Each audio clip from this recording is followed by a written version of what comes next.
Alrighty, folks, welcome back to the Zen Meathead podcast. Today we have an old friend in the house, Zoey Shannon. Yeah. Welcome. Hi. I'm so happy to be here with you. And Owen. We've been talking about this for a long time. Owen, get up here, buddy. Right. Come on. So we met in the Landmark Forum work, probably 2018-ish? Yeah, Yeah. it was 2018. So, A world away. yeah, you You guys have a lot of Landmark graduates come do your podcast with you? this is, we've had some folk, have we? I don't know if we've had any Landmark folks on here. don't- Yeah, think you had so. Why We Ride. Oh, yeah. Greg. Oh, Greg. Greg, yes. Right. We ride why? Yes, dude. Yes. I'm so Derp. excited to see that documentary. It hasn't been out yet. I know, yeah. Is Oh. it February or March or something he's going to release it? But Cool. I wanted to talk, though. So you did all the Landmark Forum stuff. And Oh, for sure. did a lot of it. All of it. And then you took off, and I've intentionally not paid too much attention. I've been like watching bits because I have some real targeted questions. I would love to know, though, from the Landmark work, you've now built this business, as I understand, around teaching people to deal with their relationships more effectively around money. Mm-hmm. I would love to hear about that because I've caught little tidbits of that you said, and there was something about if you described someone you were dating the way that you talked about money, like, you know, either it's super problematic in my life, or like when it's high, it's high. Nothing but troubles. Yeah. I have such negative associations and connotations with money because it's either the most awesome thing ever and things are going great, or when shit gets a little tight and weird. I want to figure out how to quit riding that ride. And yes. It's so funny because I just had this realization last night too. And this is the work of it, is increasing your consciousness around how you are with money. Yep. And it's such a it's such an onion peeling back the onion over and over and over and over and over and over. So there's so much I could go into. So you saw I wrote something about that like It was a while back. while ago. Yeah. Yeah, I remember definitely talking And that's about what that at some point. stuck me. I was just like, ooh, we got to talk to Zoey. Like, Yeah. But I had this realization. Oop. Okay, Owen. puppies are running. Yesterday that I'm like trying to avoid being close to my husband in certain ways. I know that this is like, it's like kind of out there, but because love for me was shown to me like through money. But it wasn't, it was like my father paid child support until I was 18. And I, somewhere along the way, made it all mean that I can't have love and money. Yep. So I've been married now for a year. I actually almost got divorced a couple months ago. Others. I'm just going to be so open about my life here. Yeah, hit it. Yes. Yeah, it's kind of juicy. And Juicy. yeah, well, I was like, no, we're not getting a divorce. No. Because I'm like the one person that will be like, no, we can work on this. Like, I have the tools and the know-how to ask for what I need to not have that happen. But yeah, I think that the thing that I was about to share about yesterday was like, I think that for me, it's like I want to go sabotage everything. Yeah. Get Not it. consciously. Yeah, it just starts happening. Not consciously. And then there's like always a moment for probably everybody where you can look back and you go, oh shit. And so I have built up a business and I've made a lot of money, more than I've ever made. So it may not be like a lot of money to a lot of people. In fact, I had somebody come into my DMs yesterday and said to me, or commented on one of my stories and said, if you're not rich, why are you teaching people to be rich? And I was like, what the fuck? That is, yeah. But I was like, how does this guy know, first of all? What is he basing it off of? Yeah. And it's not even a person that like actually exists because they had no picture, no followers, not following anybody. So it's, I think, just bot. a troll bot. Yep. It's Do they have troll bots? Oh, totally. Oh, yeah. 100%. Troll bots? They literally will just read your stuff Yep. and then like poke at you, nasty shit, intentionally trying to incite problems. A robot? Yeah. AI. Yep. For what purpose? That's a good question. Stirring the pot. The algorithm, maybe? I don't know. Yeah. Like, no, is that- I mean, more people. I mean, that's the reality. If you piss people it's off, and get people engagement. interacting, all of a sudden it's like more likes. Oh more gosh, views, that's more- so true. And there I am. I wrote a post about it. I just went live about it on the way over in the car because it's just so funny. And I know we're just going to go all over the Yeah, we're place, just right? jumping Okay, around. good. We're doing it. So yeah, what was I saying? Like, You can't have money and love at the same time. that's been a big kind of theme. So I was getting all successful and making all this money for, in my business. And I really wanted to find my husband. And I went off and traveled the world. And it was kind of like this pulling forward. I don't know if you two are spiritual. Are you? Yeah, definitely. You are? Okay, good. We definitely got to Getting bring real that. hippy dippy. We got to bring that into Yep. the equation here because I think it's really important. Because this whole journey, like I actually just started writing a book too, and it is like the journey out of spiritual poverty. So, anyways, I don't want to give you the whole title. Spiritual poverty. Because it is because I think like this guy that came into my DMs, like what would he be basing that off of? Yeah. First of all. Yeah, he doesn't. know Because shit I about think you. that society bases riches off of, like, I walk into your house and I'm like, wow, you guys have such a beautiful house. But Chris is like, I can't wait to talk to you. I really think I need to, work on my relationship with money. But you wouldn't necessarily see No. that on the outside. Yep. I pulled up here in a Tesla, but it's not my Tesla. But it is showing up in my reality. Yeah. Exactly. And so is your house in this exchange. So, Yeah. but then there's like other times where, some shit hits the fan and shows up in my reality. And I'm like very clear that that is coming because your subconscious mind. So your subconscious mind is, I like to say it like from your neck down. And then your conscious mind is from your neck up. And that's 10% and 90%. Yep. And so the 90% is like creating Whatever it is. your reality. Yep. And if you suddenly can find the levers and start to tune, you can choose your own reality. Yeah. That's what I really desperately want to figure out the mechanics of. Because like you said, the house, we manifested this into reality. It sounds weird for people to hear that, but it's like, we dreamed wanna about know. this, we did work, and we built this. Yeah. We built our little empire. I genuinely believe that there's some connection where it's like, what do you want? Like dream fucking big, and you can make it reality. Yeah.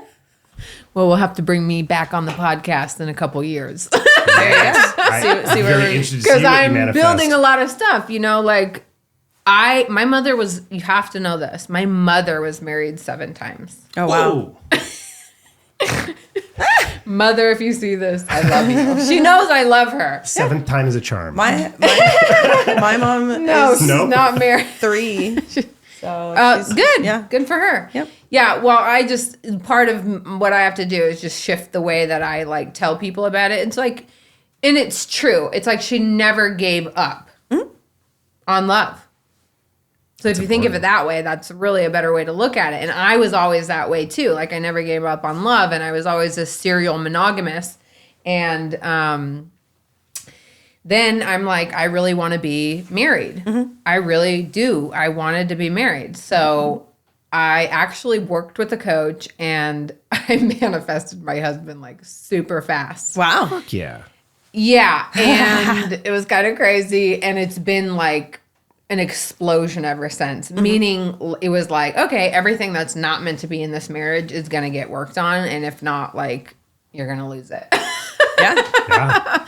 Yeah, so I know that I've been being shaped and formed from, well, I like to say God, but the universe, Whatever it is. and what it is that I wanted to manifest. So I did manifest my husband, and what else were we talking about this? I was just running all over on the plate. Like, No, we totally are. We totally are. This ADD moment brought to you By White Claw. Yeah, I try not to go by ADD, but I am totally. Oh yeah. So then you have this business, right? And tell us about the crux of the business. Yeah. How did this all come to be? Ooh, I like that question. You guys probably saw me because didn't we do the advanced course together too? Yep. We did. Yeah. We and watched- you guys, we you watched watched you me lift off. bring my father to Yep. the Tuesday evening. Yep. Oh yeah, that was like, oh gosh, just so. That was only the second time. I did not want to even be there in that Nope. moment, but Which, by the way, like teary-eyed, like fucking bravo. I had to. It was You crushed it. I had to do it. I had to do it. I had to know who he was. I had to meet this person who I share my DNA with. Yep. And it's crazy. Like, I actually am a lot more like him than you would think for not knowing him ever. Yeah. Well, for the first 2 years of my life. But yeah, I'm a lot like him in a lot of ways. Yep. Gosh, I am having such ADD moments right it's- now. Like, yeah. It's what all is good. We're just going gonna. on? It is funny though, because my dad didn't come back into my life until I was about 38, and we also had just a buttload of Is he in your life similarities. now? Well, unfortunately, he passed in 2019, but yeah. Oh, okay. Right after you did the forum. Was it? It was before COVID, right? I don't know. It doesn't. It all matter. blurs together. But yeah, all of the years, my sense of time is just completely warped after COVID. Like, because it feels like every week is a month and every day is a week. So it's like, Wow. some days it feels like, or how do I say that? Every day is a week and every month's a week or something. So it's just like everything's warped. Doesn't make sense. So I can never tell like years. I don't know. It's weird. Things happen. The time after, honestly, COVID was a big time warp for me. Ironically, Landmark. That was a launch pad moment Yeah. Oh, for totally. me. Like, I fought Everything that changed. shit so hard. By the way, there are 3 people. You're one of them. Thank you. I don't know if you remember, like me having shit fits and melting down in the advanced course and like being ready to stomp out. And the like, chair. the chair, His yeah. special chair. My special chair. That instructor just had my number and just, David. Oof. just came at me hard with integrity, and I was having none of that shit. But on the same note, to look at where we all were, we got to know you there, and the woman I met there and was talking to. She's not sitting here, Yeah, right? no, it's not that same it's person. Yeah, you're the same, but like Right. everything has changed so dramatically, and it happened so rapidly. You think about it, what, 5 years? You fixed all kinds of family trauma and drama, explored Yeah. yourself, got married, built businesses, and you're thriving. And again, you're just manifesting your reality. Like, Yay. which brush are you painting with today? Like, what are we going to have? Yeah, and so much stuff is about to happen. Which what I brought up the fathers for was because you asked like how this all started, and it totally was the launch pad of the Landmark Forum. Absolutely, 100%. I always point back to them. Always, always, always. Yep. But it didn't stop there. Like after I left Landmark, they laid me off with the pandemic because I had put my 8-month notice in because all I wanted was my coaching business. I almost quit the ILP, which is Introduction Leaders Program. Yep. Because I was like, I just want my business. But one coach said to me, well, what if this is how you get your business? And she was right. She was absolutely right. Absolutely right. But I don't know if you guys remember in the Landmark Forum, or it may have been the advanced course. I think it might have been the advanced course where I was like, I just don't have my financial breakthrough yet. And I think I set it up at the mic. I think I remember you saying that. Yeah, I think I was wearing like a hat and a red like button-up shirt. Anyways, I'm like, I know exactly what I was wearing. But I had to meet my dad in order to do that. I had to. Because that love and money thing is so ingrained for me. Because I really made up like, okay, he does not love me, but he sends me money. But this guy has never called, never wrote a letter, never nothing. And so I really, and guess what? That never actually goes away. Nope. It never goes away. But I have to continue to raise my awareness and consciousness about it, which is what happened last night when I was like, I don't know how it came up, but I realized that like, I'm like just avoiding having it be so good because what if I lose it? Yep. Because he might just walk away anyways. Because he might just walk away anyways. Because my husband tried to actually leave me about 5 times. Wow. And I say that here, you're like, wow. I'm like, I have so much composure about it, right? Well, because I don't know, I just let go of being taken over by shame and guilt, you know, and doubt. But, so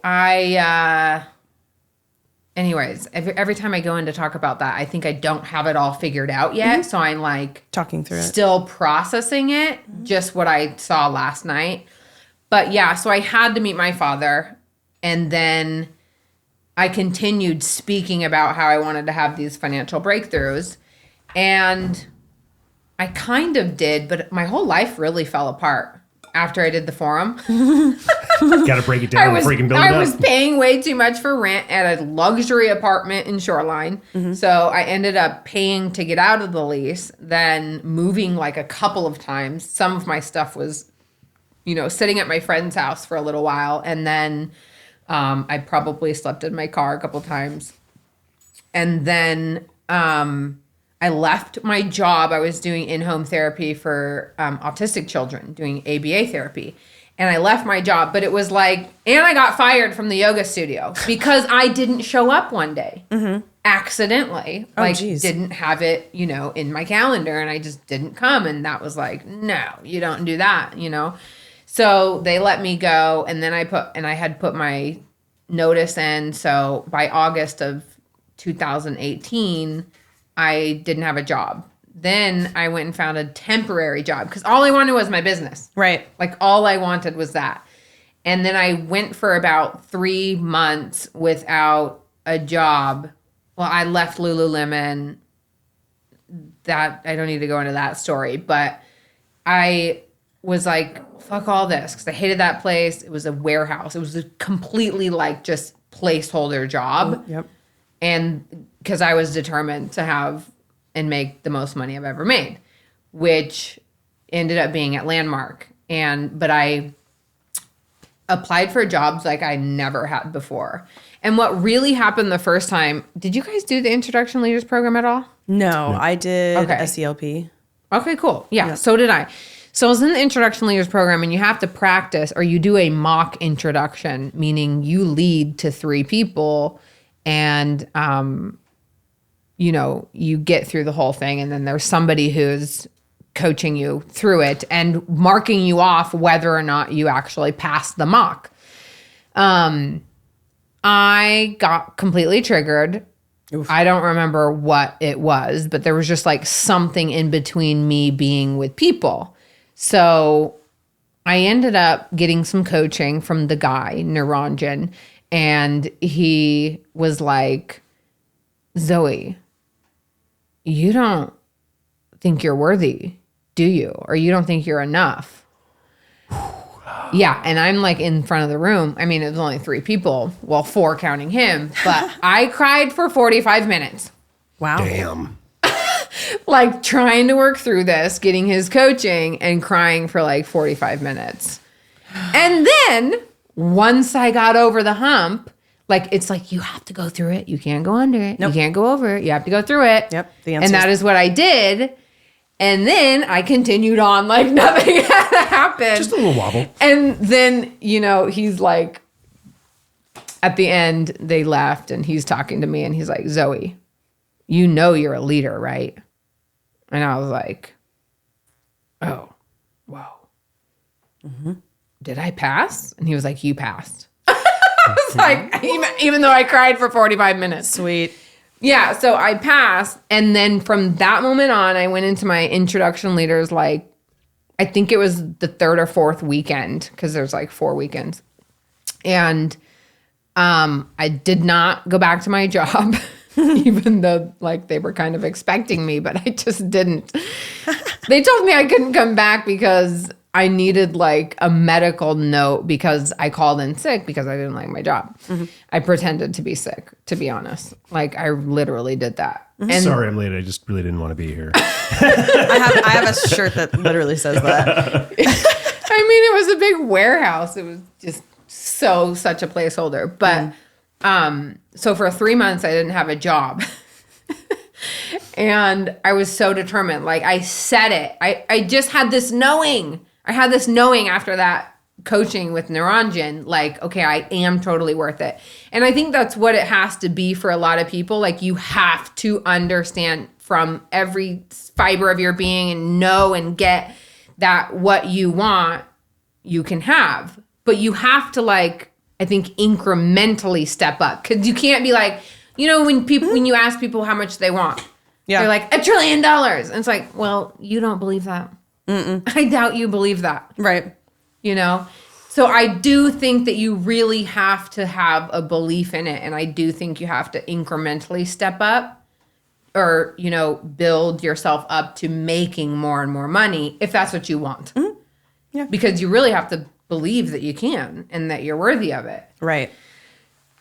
It's the interesting thing there, like addressing the emotional aspect. Like that, I think it's all emotional. Of course it's all emotional. I really do. Right? Because it's just an item. I think Some of my clients make more money than me. Yeah.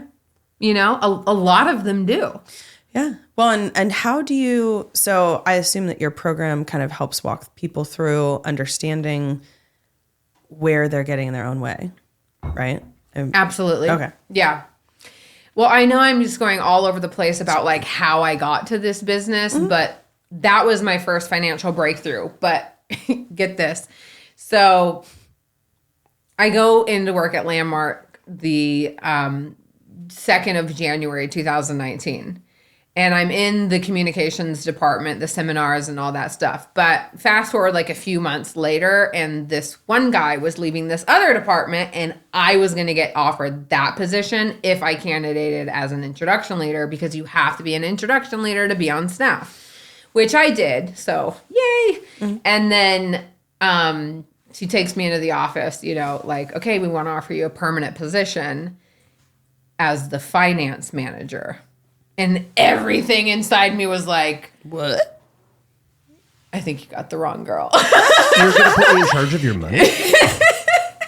But at the same time, I also was like, okay, yep, this is exactly where I'm supposed to be. Yeah. This is exactly where I'm supposed to be. I need a signier sign. Yours. Like, is that a signy enough sign for you?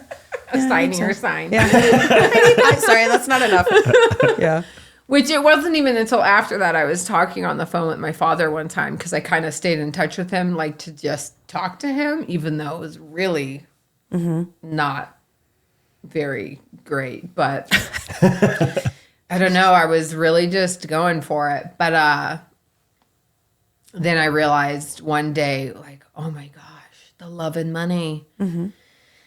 And I still hadn't had my financial breakthrough, like in terms of, because I was making more money, but I wasn't saving any. Like I still didn't have money. Yes. Yep. But I was making like 3 times as much. Yeah, you're like, why am I still broke? I'm making the most money I've ever made. And like, Yeah. that is a lot of my life story. Like, how did you break it? Like, Well, I've faltered. Don't worry. Oh, for sure. But yeah, so it was one day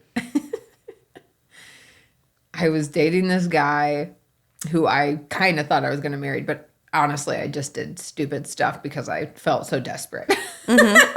One of those moments. we've all been there. Yeah. Sadly.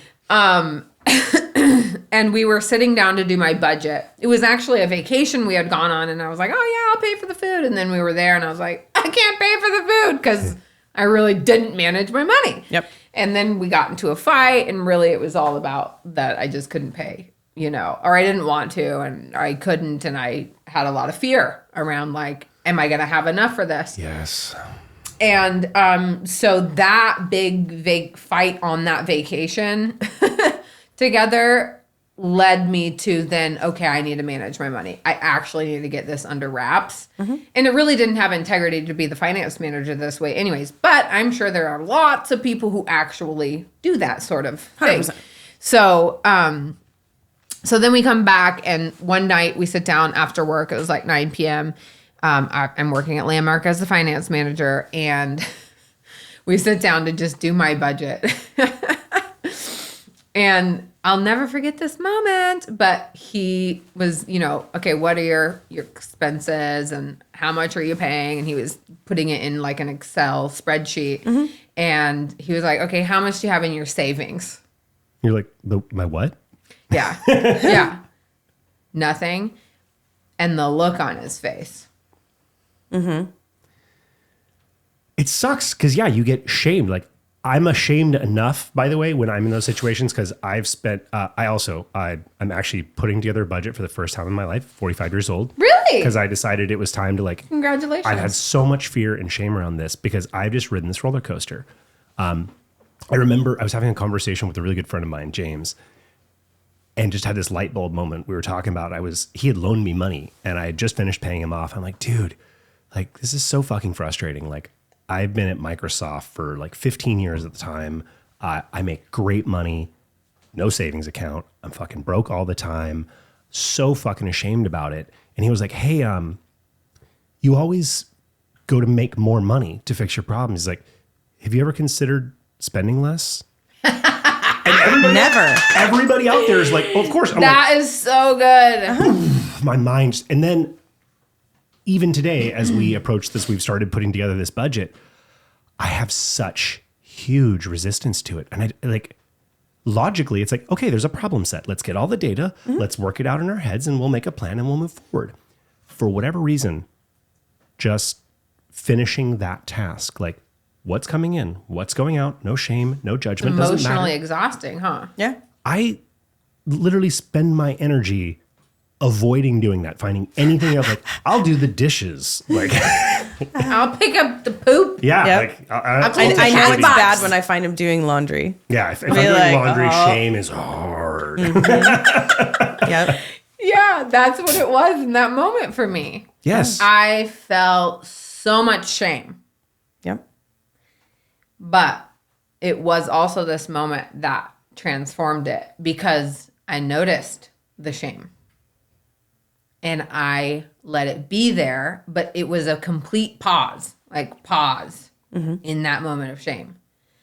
And I said to myself, no, this doesn't mean anything about you. No, like. We don't do this anymore. Yeah. And it's so crazy how like this one little moment inside your own head can be so transformational. Monumental, yeah. And it was because I was a different person walking out of my office that night. Yeah. And I drove home and my partner drove home in his car, to me. And we pulled up to the house and I just sat in my car for a moment because I was having a moment. Because it was that moment where I knew I had gotten to the other side. Yep. And I felt happy, but also sad because I knew that my family wasn't coming with me. Yep. That is a piece of success a lot of folks don't talk about. Yep. What are you going to put in? What are you going to invest? What are you giving up? What are you saying no to? Yeah. Like, that's a really hard thing for me as well. Like, I'm like the happy-go-lucky, let's have a good time, everybody. Like, throw cash around and have a great time. Yet it's just feeding this self-loathing shit. Yeah. Yeah. Well, and why do you allow yourself to talk to yourself like that? No, it's that's the great thing. Like, we all have this common tool set and language that we speak in, and it's funny to me to recognize it. I'm watching it happen in my own head, and if I was talking to either of you and you came to me with this problem, it'd be like, oh, like just let's break it down. We'll work it out. I'm literally sick to my stomach thinking about dealing with my finances. Even recently? Yeah, 100%. So, Oh, I'm so glad I'm here. yeah, no, that, by the way, that's why I kept like, Zoey. Like, this is a very, so I don't know if you know, I've been in big tech, like Microsoft, a lot of stuff for a lot of years. I went to a startup a few years ago and we knew, like, we had a conversation like, hey, this could go sideways or our ship could come in. We could retire. And when that fell apart, I just said I was kind of lost. And she like pulled me aside. She was like, hey, we interviewed a life coach. She was like, I want you to go and do like a 6-month session with this person and like help you get yourself sorted out. She was like, don't worry about work right now. Like just you go. The podcast started, our wellness business started. And then all of a sudden, again, I'm just flying by the seat of my pants. And all of a sudden one day I'm like, what do you mean? Like, I don't know if it was an NSF or something, like something bounced somewhere. And all of a sudden I started looking at this money and all of a sudden just fucking spiraling shame, you know? And what did I do? What? Not that I don't Laundry? love the company, but I wasn't that ashamed. It wasn't that bad. It wasn't that bad. I ran back to the golden handcuffs. I ran right back to Microsoft. And don't get me wrong, I do enjoy that. Was a panic response. That was a car crash moment. And I just keep coming back to the fact, like, yes, I enjoy tech. It's a neat hobby. And I was super passionate about it for a lot of my life. And now I'm in this weird spot where I want something more. You still working at Microsoft now? Yeah. And like, I keep looking for that awesome position that I'll love, but ultimately this kind of stuff, like talking to people and like sorting through real shit, like it pulls at me somehow. I don't know how else to just like magnetically. You don't even have to describe it to me. I mean, that's what I love. Yeah. Yeah. It's funny because I actually love talking to people about their problems. Yes. I do too. Yes. I love talking about their problems because I had so much trauma, I think, growing up, and like it was always chaos that it's like I know how to spot I got the what is roadmap. fucking up your life. Yeah. Well, and that's what's so interesting with this one because I also am pretty good at sorting out what he's doing when he doesn't know That doesn't work. My handler. And I this one confuses me. Like, and it's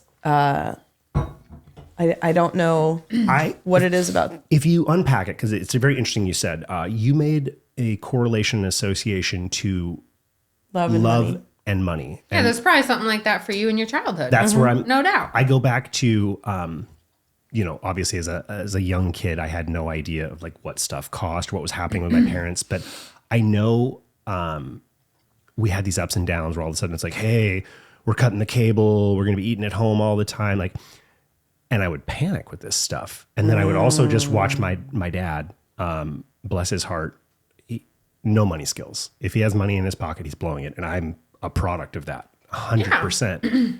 But yeah, trying to figure out there's something there, like in the way that I saw money, the way it affected my life has just silently persevered in my subconscious forever. And it's, I just keep sticking my foot in this sand hole and like, fuck, why am I trapped here again? Like, here we are again. You also said it too. Like, I think we try to fill a void when we're not doing what we really are actually here for, what we feel called to do, what we're passionate about.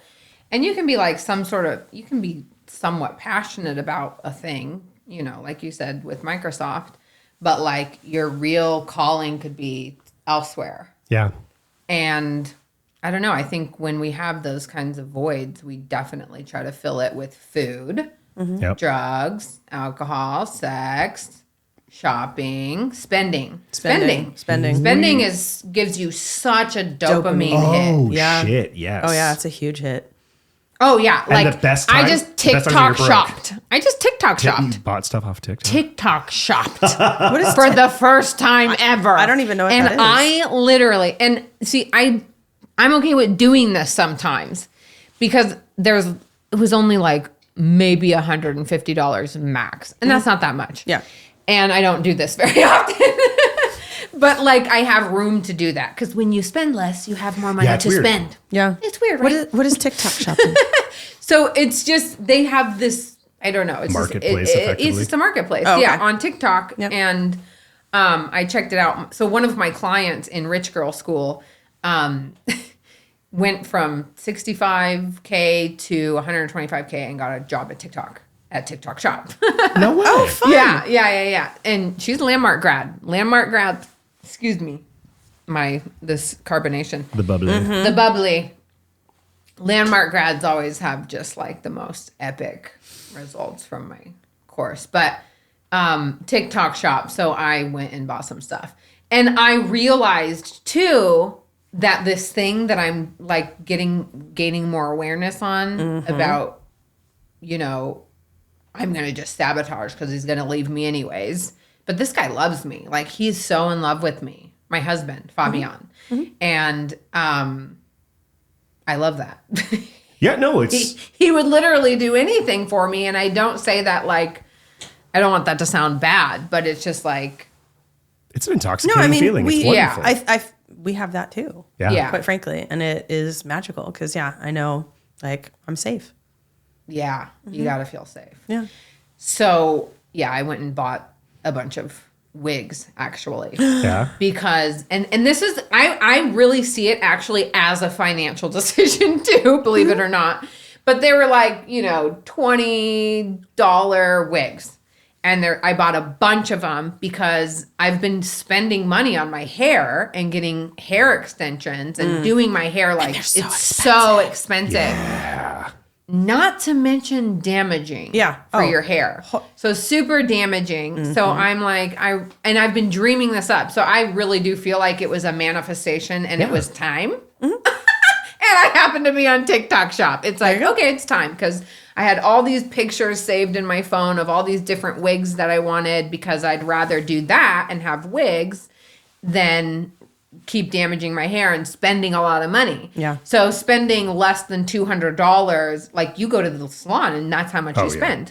Easily. To walk through the door. Yeah, exactly. So, yeah, I mean, I did that with shopping, but I kind of went off on a tangent there because we were talking about filling the void, but I do feel that my like knee-jerk reaction to just buying 12 wigs was a little bit like, I miss my husband. You know, I'm like wanting to fill something Addict that I'm mentality. like missing. Yeah. You know?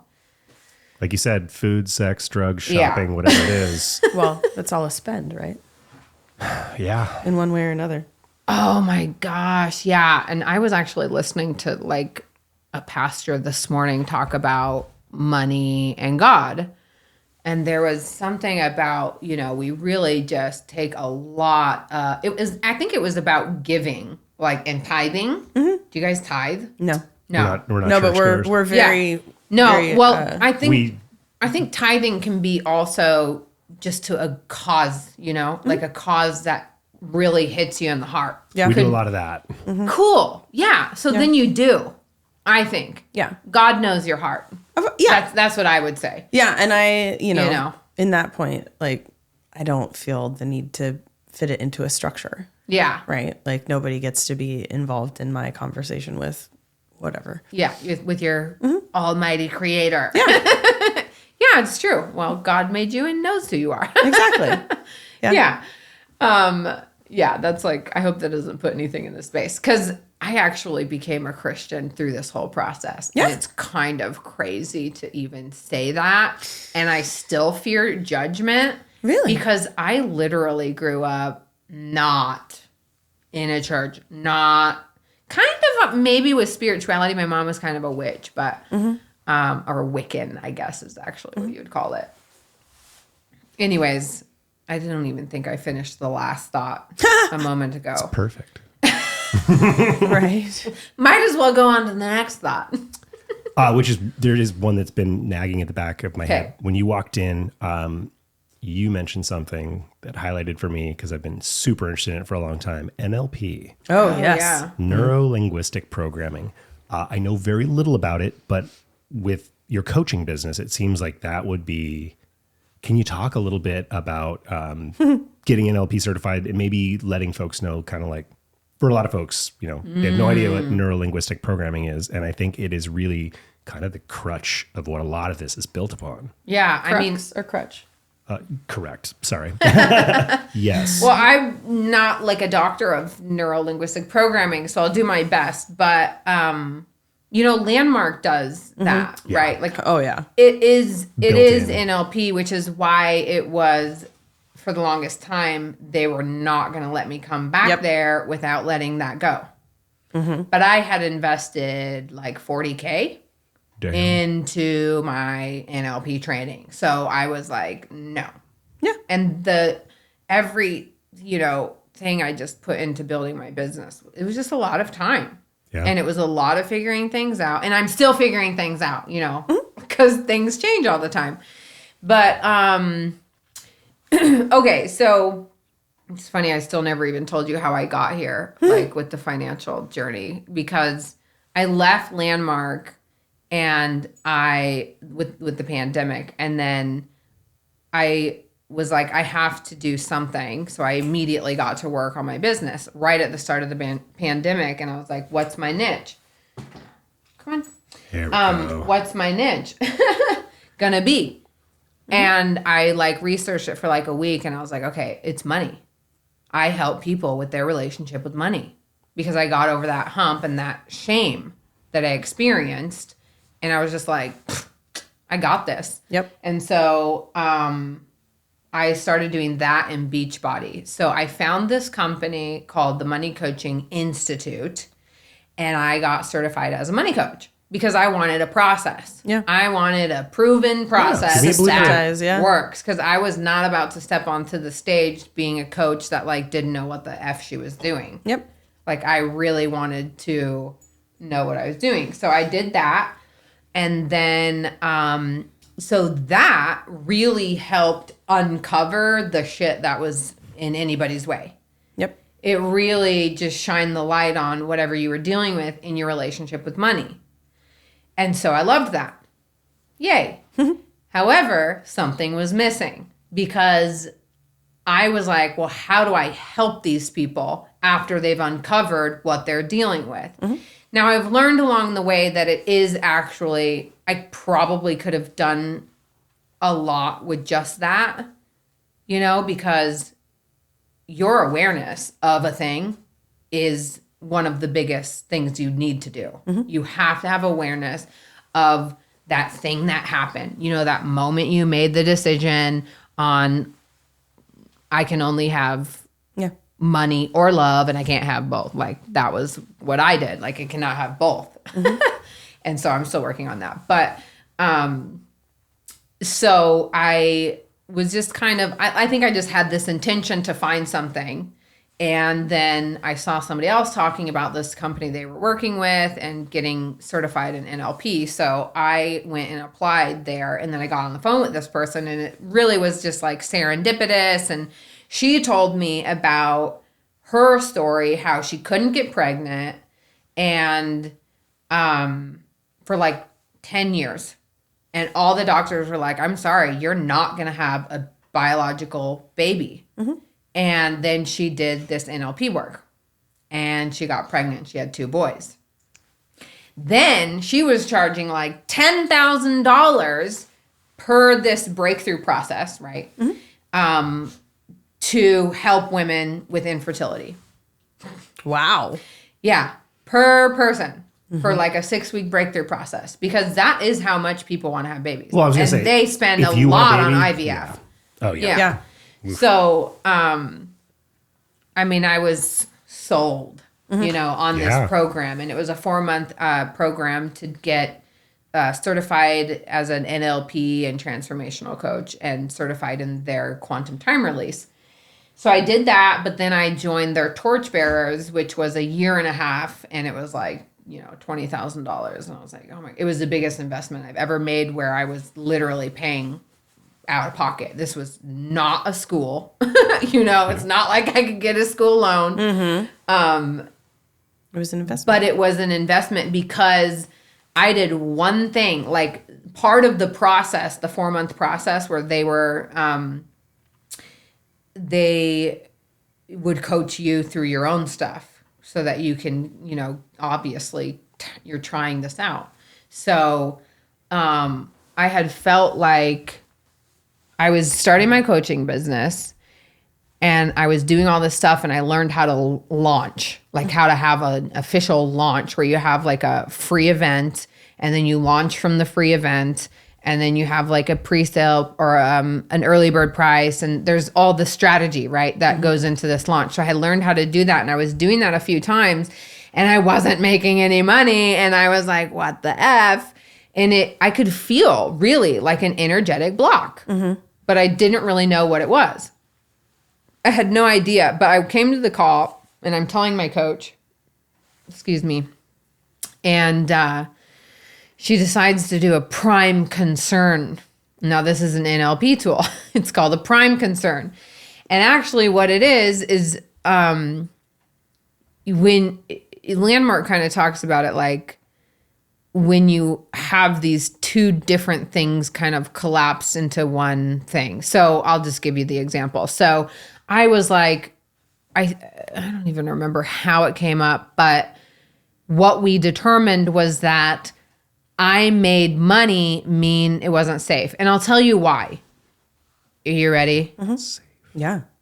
So it's okay if we talk about trauma a little bit, right? Yeah. Say anything you want. Awesome. So I was sexually abused when I was 12 and it was the neighbor guy. And my mother, she's always been this way. She always had to work like a few jobs to make money to take care of all of us. This was just to survive, right? Yeah. Yep. So she was always away. Even when she was home, she was, occupied with whatever she wanted to do. And I had no idea, right? But sometimes it's like a coach sees this because I'm sitting here talking about it. I talk about it. Well, my mom was away. She never could, she couldn't protect me because she was away making money. She had to make money for us. Do you see it right now? Uh-huh. Yeah. And the coach saw it and she was like, okay, is this, accept or reject this? But like, is it like money isn't safe for you? Like I wasn't safe because that happened to me. So it was like, if my mom was there not making money, then she could have protected me. But little old 12-year-old me somehow collapsed this. Like I didn't consciously think that. No. Heck no. So, but like working with clients, you'll typically know that you hit something when you feel it. Yeah. Because when she said it to me, I was like, and I teared up and I was like, I could feel it in my throat. Like even now I could kind of feel it. But, so she did this prime concern on me and it basically just like jumbles everything up and she asks a series of questions. But that's what it is. It's an association that I made one thing mean the other. Yeah. So it was like money wasn't safe for me. It was not safe for me to make money. And that was incredible because what happened after that was that I had my first $3,000 like high ticket sale. Then like I think I had a $10,000 month.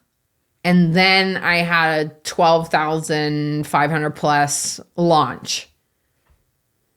All of a sudden, things started clicking. Yeah. All of a sudden, because what I said to her when I was like doing the interview process was I feel that there is an avalanche of money like waiting to just pour down on me. Yeah. Like it really felt like that. Yes. And energetically, but like, I don't know what's there, So,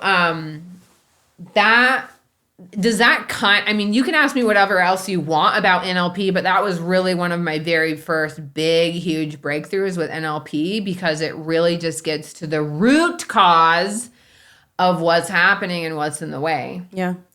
Those like that aha moment for you, like seeing that, that's what like you said, I feel like there's an avalanche of money just waiting for me. It's like, I'm in the same boat, and it's not, I don't give a shit about money outside of it being a tool to have experiences.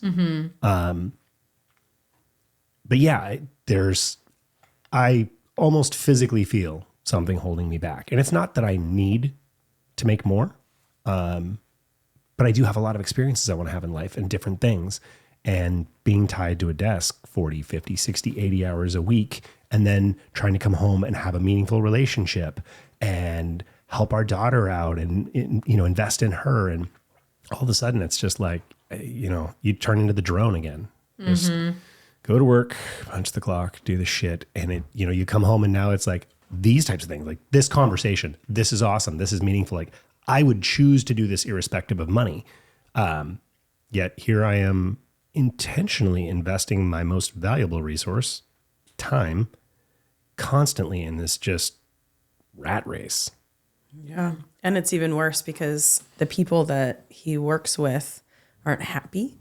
Yeah. And That so environment is not. he comes home and he's like, he's got the yuck on him. It's weird. When it's like, by the way, like growing up, I'd call my family pretty close to anti-religious.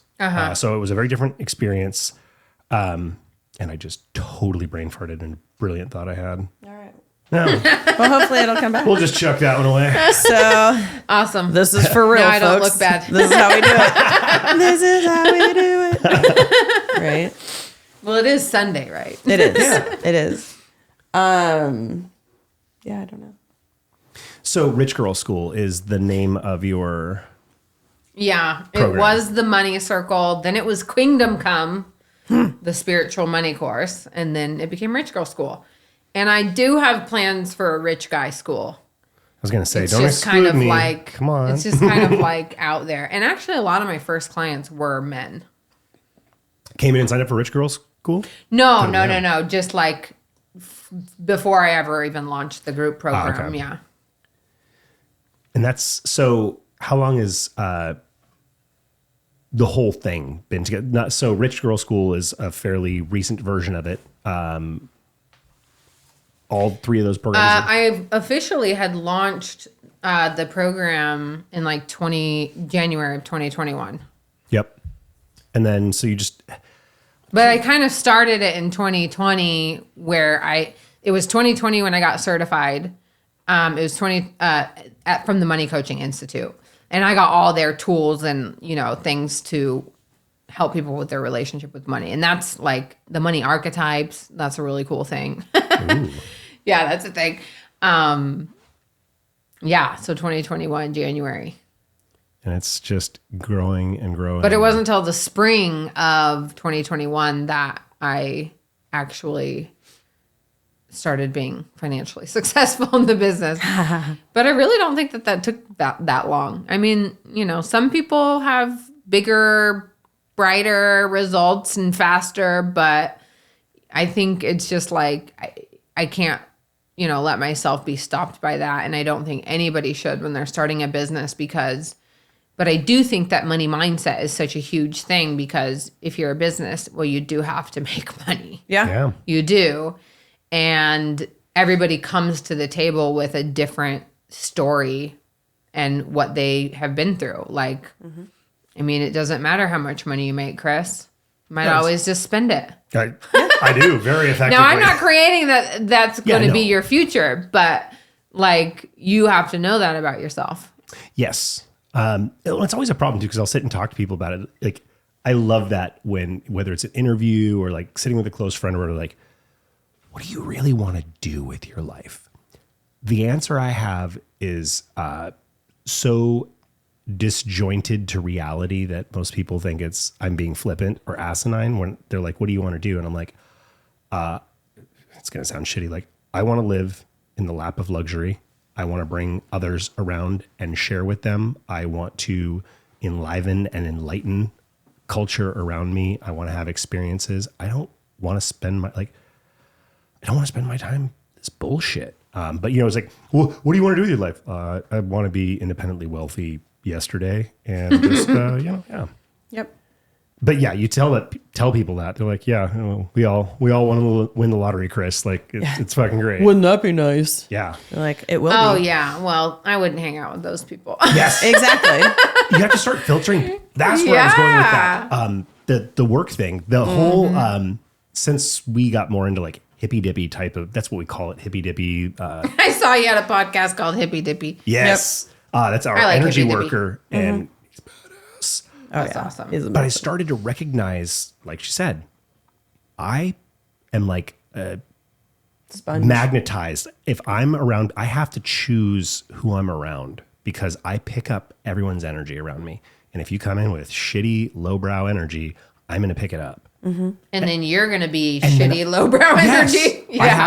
I have to work my way out of that and come back up. It's like I want my set point to be so much higher all the time. Yeah, but then, that prompted that conversation about the Carhartts, right?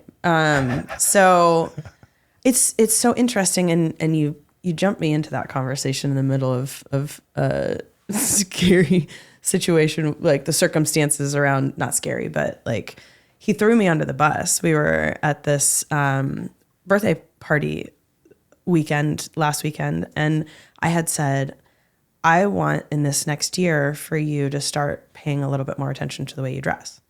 And so every once in a while we'll go out and he'll be in like Carhartt pants and Carhartt shirt and Carhartt sweatshirt and Carhartt beanie. And I'm like, it has its place, but it doesn't speak to where you're going, what you want. Like you are out of alignment just by walking through the door. And you are like, you super resonate with the blue collar thing.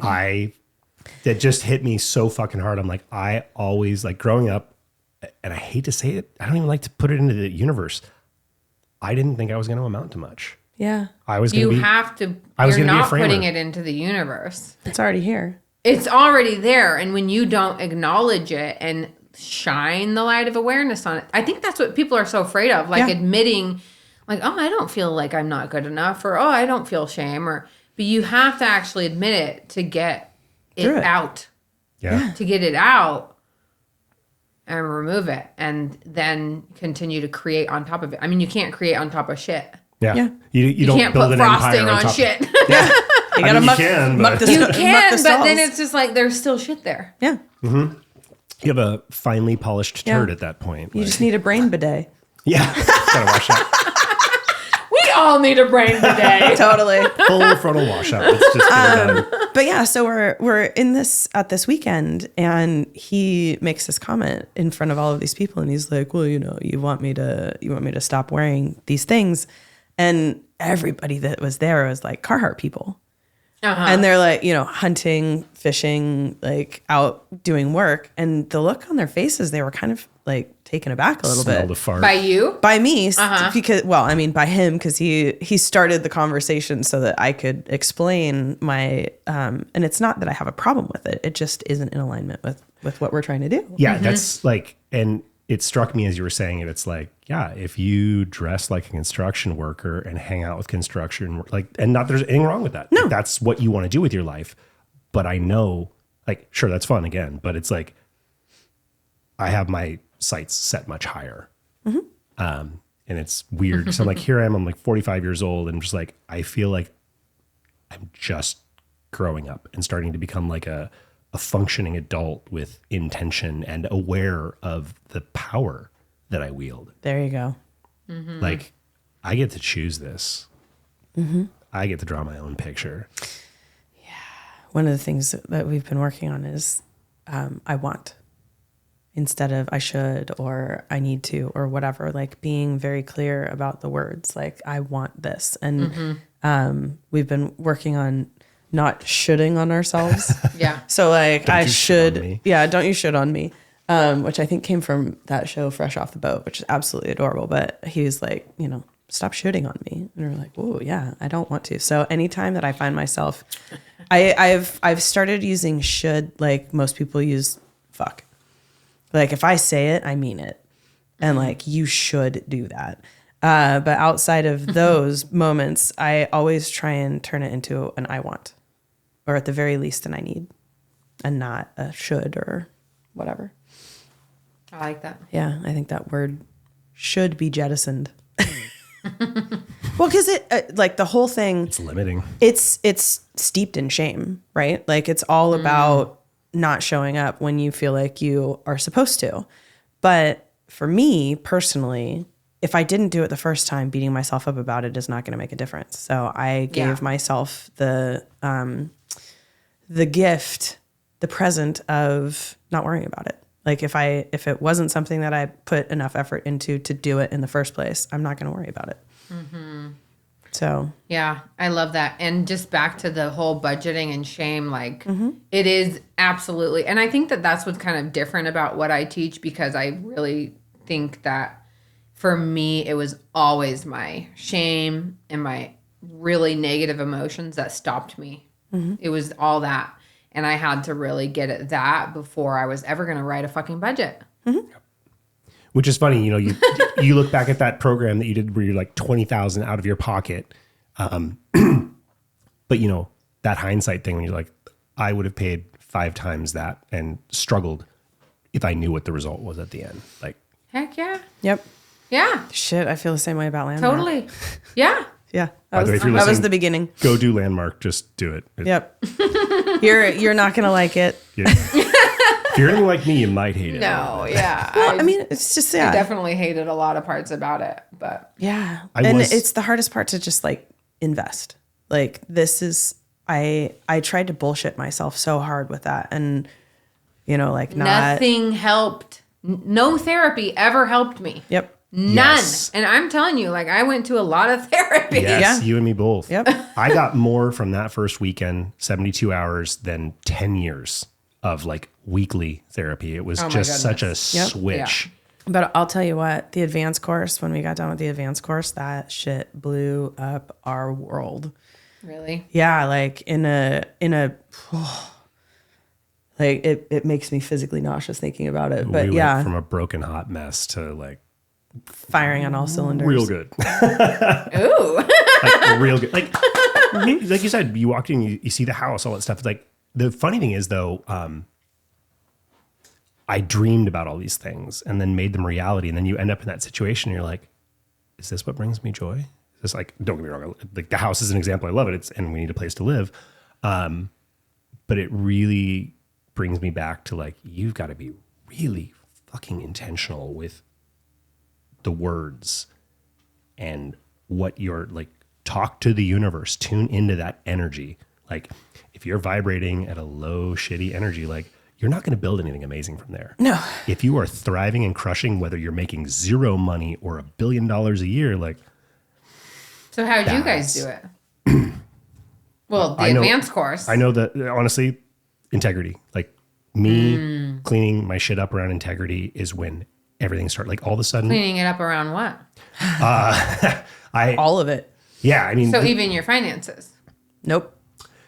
So then not all of it. Ooh, touche. Yes. No, that's. I'm like, ugh. Wow.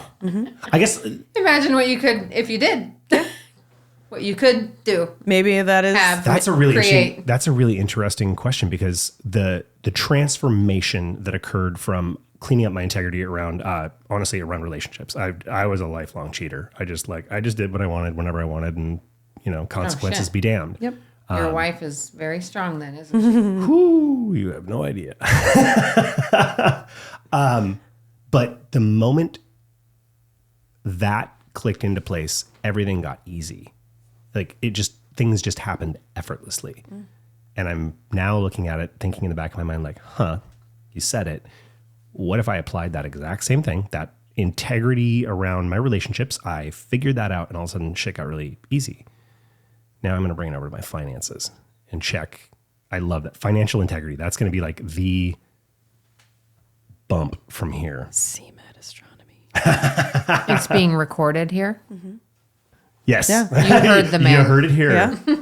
Bring it. I want to see it. Yeah. Well, I love that. So like, I had a client who was really good at going to the gym every single day.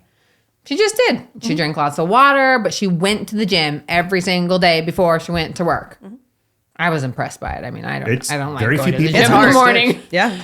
But like if you have an area of life that is working and you parallel that with your money and you just apply the same things that Principles. you're doing, you're like, oh, I can do that. This is kind of, I love it because it's like kind of the heart of our wellness business that we've been playing with. You know, a lot of people are like, oh yeah, you get people in shape, this and that. But what I think a lot of people are missing is like, look, anybody can get shape. It's math, it's calculations, it's intention. It just happens. Now, Systematize. it's the transformation piece. People who have lack of belief in themselves. It's like, hey, your body has not been the way you wanted it for your entire life. What if we work on this together and I prove to you that you're in control of your own destiny? You paint me a picture of what your body, you want it to look like, and we're going to go build it together. Yeah. Now, like that's like, see what you can do now? Because people, the physical thing, when you look in the mirror and you see something different that you built that you're proud of through intention and like say your finances, your integrity, you're like, what do you want to, it gets people's attention is kind of the whole point of that. Because we are talking about, you know, a larger program, you know, we're talking about a book, we're talking about a bunch of other stuff around this. Yeah, retreat center and Cool. Oh, you're totally going to make it happen. It's fun, but yeah, it just came back to that landmark forum stuff, man. It kicked the tires. It did. Well, and it's so it's been a cool journey, but also a little bit frustrating to not necessarily be in the same place. And like my relationship with money is pretty good. And I'm pretty strong with it. And to watch him flail. Exactly. I'm the little Yeah. That's flailing. Yeah. So Cool. Can I ask you guys some questions? of course. please. Ooh. So what was your relationship like with your parents with money? Like what was it like when you were younger? Very poor.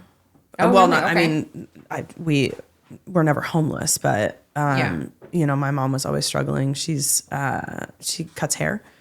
And for a while she was like, she's done real estate and beach body and Oh, all wow. kinds of different, like Noivir and all these like, direct sales type things. But very much the same kind of thing. Like, you know, she wasn't able to protect us because she was always out trying to make money. Okay. And so, What did she say to you about money?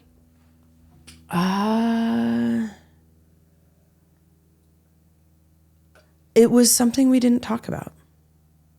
Like she was always trying to make ends meet, and we all knew that she was always trying to make ends meet. And so it just, but my mom's also this strange, like, ethereal being where like the universe will provide. And for the longest time I was And like, it did, didn't and it it? does. Yeah. And it would, Well, it did for you guys too, right? 100%. Yeah. But it's funny because there's, he struggles a lot with, faith and just the idea of it, and coming from, their background of not being a religious family and kind of having that be like something special about them. Like they take pride in it.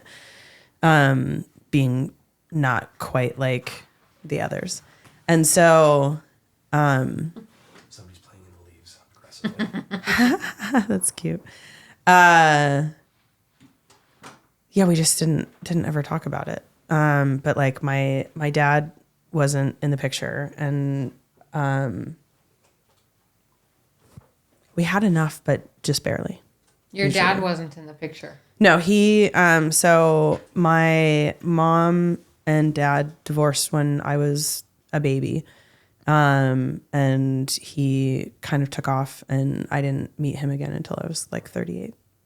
Oh, okay. So, yeah. So, do you see the same dynamic in your marriage that was present in your growing up years? Like your mom was Not the at all. provider, Are you the provider? On and off. Sometimes. Yeah. Not at all. All right. I don't know. I'd have to dig deeper, but Yeah. I'd love it. Peeling the onion. Yeah. Well, and money for me is a pride thing, right? Like it's something that I can feel proud of the work that I've done, and I can see the math in it, and that is attractive to me. But yeah, I also like to spend. I like to have nice things. and you like to save. Yeah. And quite frankly, if I hadn't done it the way that I'd done it, I don't think we could have built this house the way that we did. Oh, there's no way. So yeah, I had a fairly sizable chunk of what I would consider mad money that we burned through on the extras. Gonna have to restock those coffers a little bit. I mean, anytime you're ready. Yes. Right.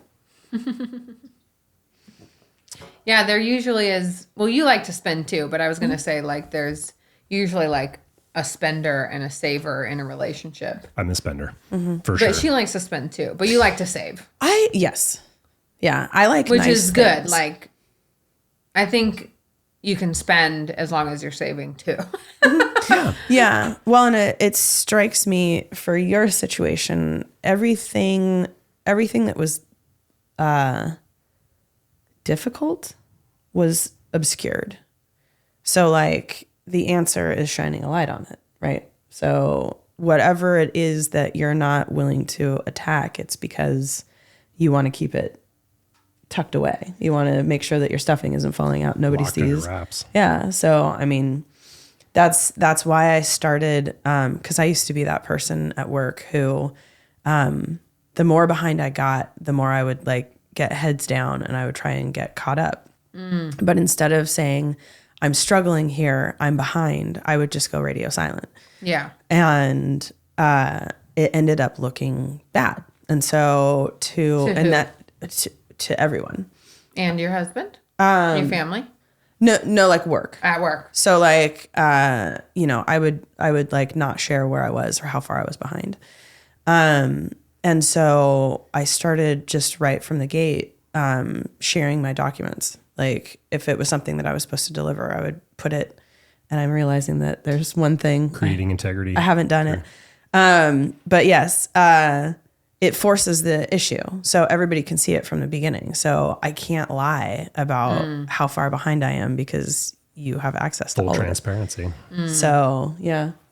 Yeah, that's good. Yeah. I drug her down the crazy spending when we first got together. She, obviously is a single mom at the time. She owns the original version of this home. So it's crazy time for her. And she's always, like she talked about her upbringing and they never had enough. So it's like she drove this Honda CRV, which it's a great car. Love it. But, she's making all this money. And I'm like, you live like you're fucking broke. Like, why don't you buy some nice stuff for yourself? Like, enjoy your life. Like, you work for this stuff. Like, it should work for you in exchange.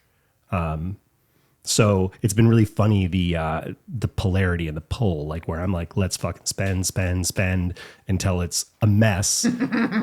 But historically, I remember the first time she brought up that savings word to me too. I was like, what? Like, what's in your savings account? Like 7 cents, maybe? I don't know. Like, And we're talking off of a Microsoft Yeah. there were salary. were points where you're we were- earning Yeah. a good amount of money. It is criminal how little we've saved. Like it should be criminal. literally, I think it's just like it's a perfect flow, or always has been for me. It's like I'm going to spend whatever I'm making and probably a little bit more too. Yep. Yeah. This is weird to think about the whole integrity and finances piece that keeps just like dinging in the back of my head. Like, I'm going to have to deal with this. Sounds like another episode. Damn it. Yeah. Well, you can invest in, the things that matter to you, which you're already doing. Yes. No, But absolutely. even like a savings account would be Oh, yeah. A great start. something. Anyways. It's just that thing. Yeah. Like, I'm so interested in like watching you evolve through it. And it's like, okay, there's something here that I'm still evolving. Well, we all always are. But Oh yeah. that's, you surround yourself with great people so you can see a great example of like, hey, like this person's struggling and they figured their way through. Yeah. Let's go talk. So you're in Mexico now, yes? Yeah. You're, like Cancun-ish. No, I moved inward towards Mexico City actually recently. Mexico DF.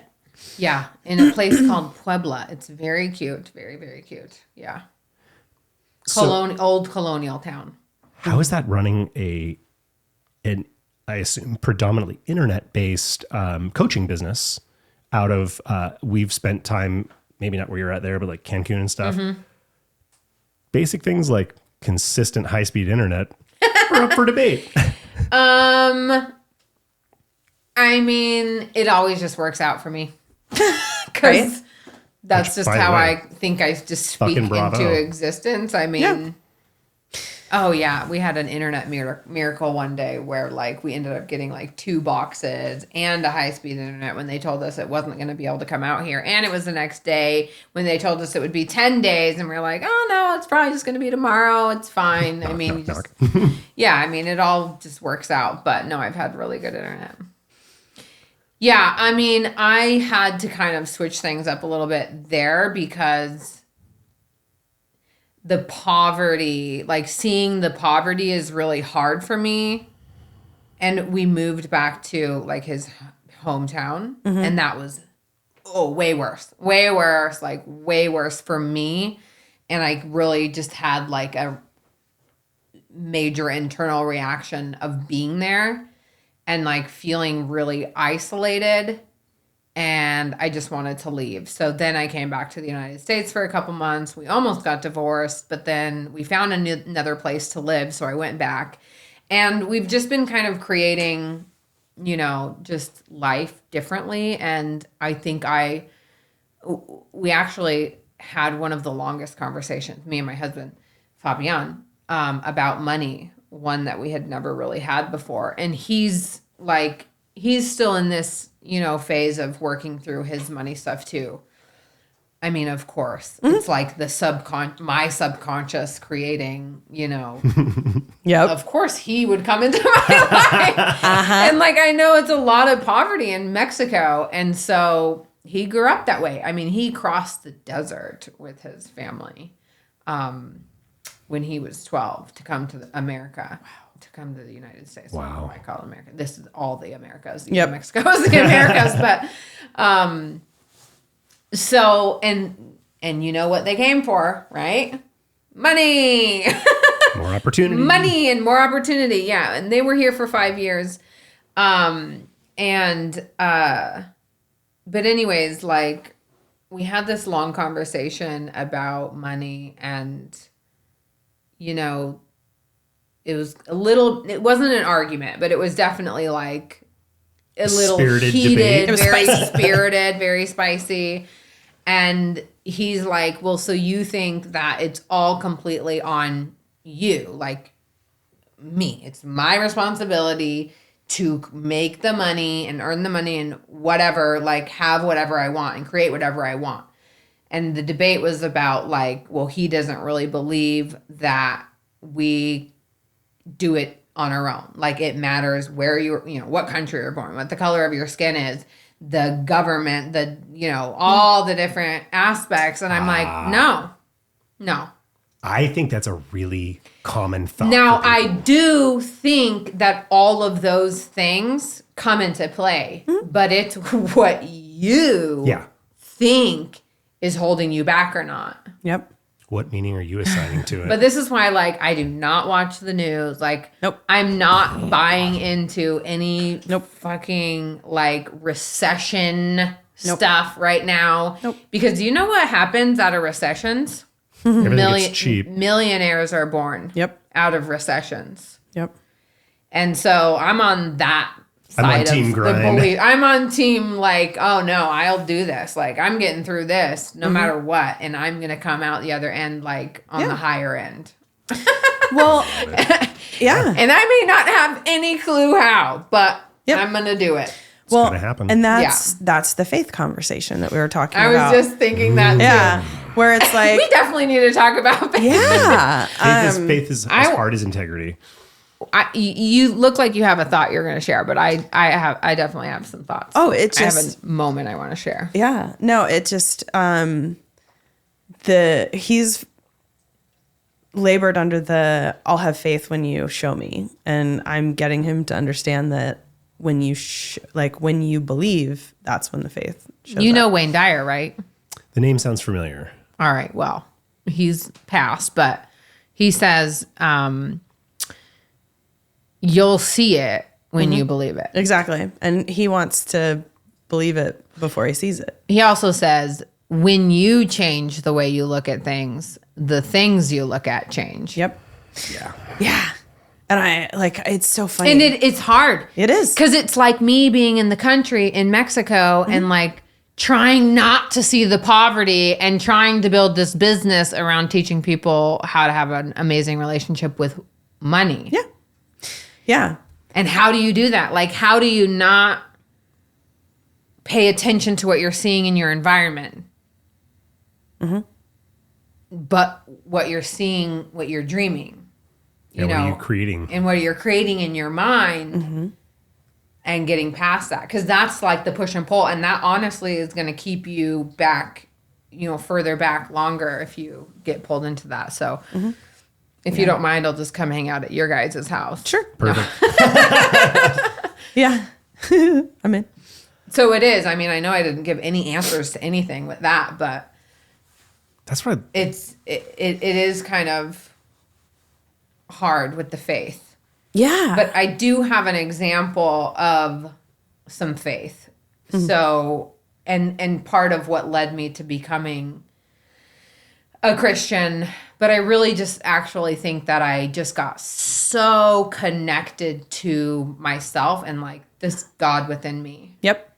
Yes. That's what happened. That then, in church, like if you go to a sermon, everybody is going to say, if you want to give your life to Christ, you can do this now. And it was just like, okay, I didn't plan it. It was just, I was in this space of like, I've had so many miracles and blessings. Like this cannot be anything other than God. Yeah. And I don't care if it's like, it doesn't have to be this image of Jesus. I do believe Jesus is a real person who did perform miracles.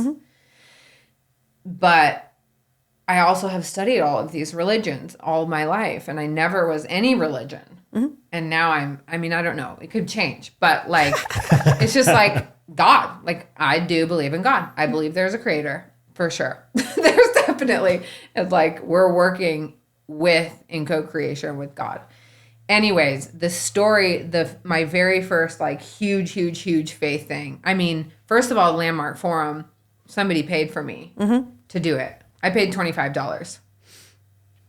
Now, I don't think that's going to happen to everybody. It's like when you ask for help, you do often get it though. But I was like, that was a blessing. That was a blessing.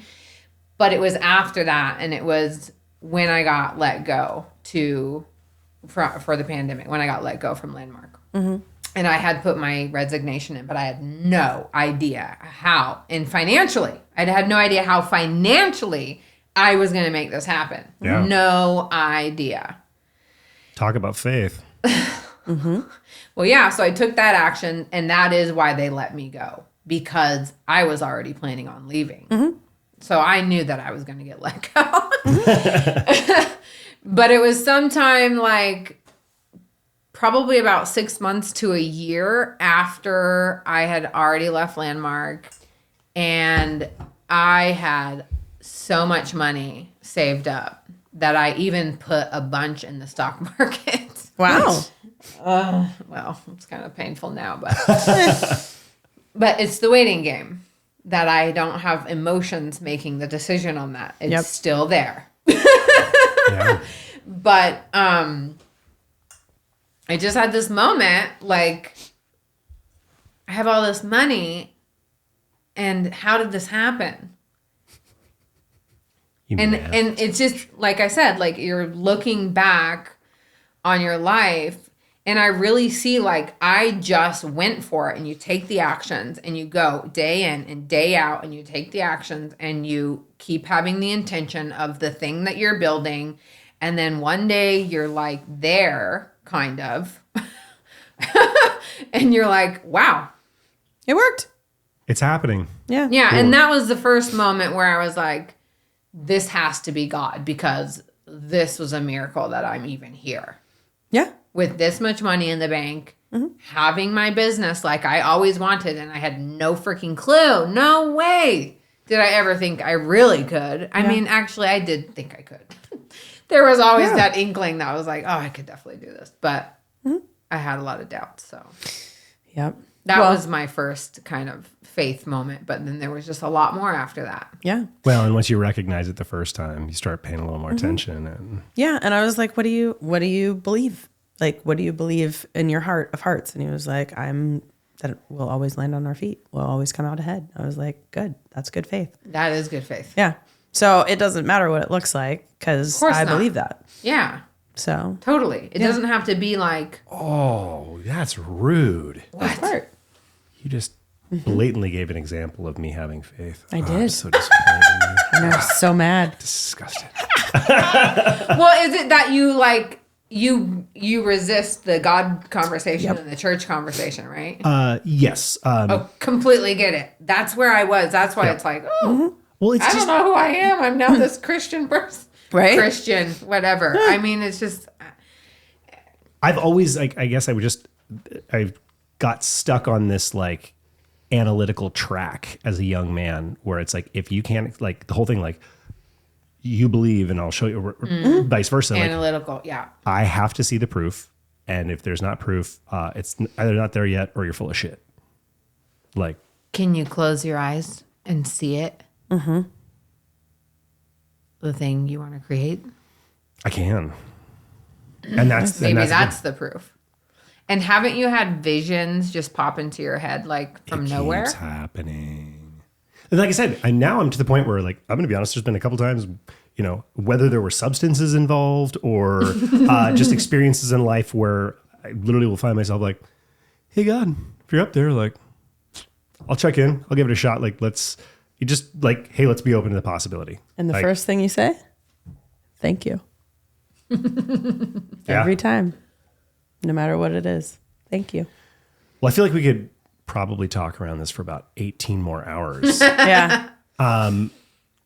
If folks want to reach out to you, where do they go to find you? Do you have a website up for the business, or are you just doing I do, and it is called femforcexo.com. Okay. However, I'm on social media as the Zoey Shannon.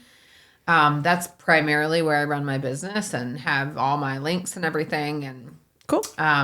Also hanging out on therichgirlschool.com as well. Nice. Yeah, that one's pretty cool. We'll make sure to get all the like stuff posted into the show notes and whatnot. Yeah. But I would love if you would come back because, we watched you go from Launchpad to where you are now, which, by the way, is in the period of time you did it is fucking shocking. It's amazing. Is it? I love that. I mean, crap. It is kind of shocking for me. You too. were the quiet girl in yoga pants that just kind of kept your head down. So and funny. Now all of a sudden you're like, boom. And by the way, the production quality of the stuff you're doing, I assume, do you have like a team of people that do like. My husband is my team. Wow. He is a web developer and graphic designer. Oh, nice. What is his name again? And so we work together. Fabian, like, nice work, buddy. Like, yeah. Your stuff looks so polished. And we create that together.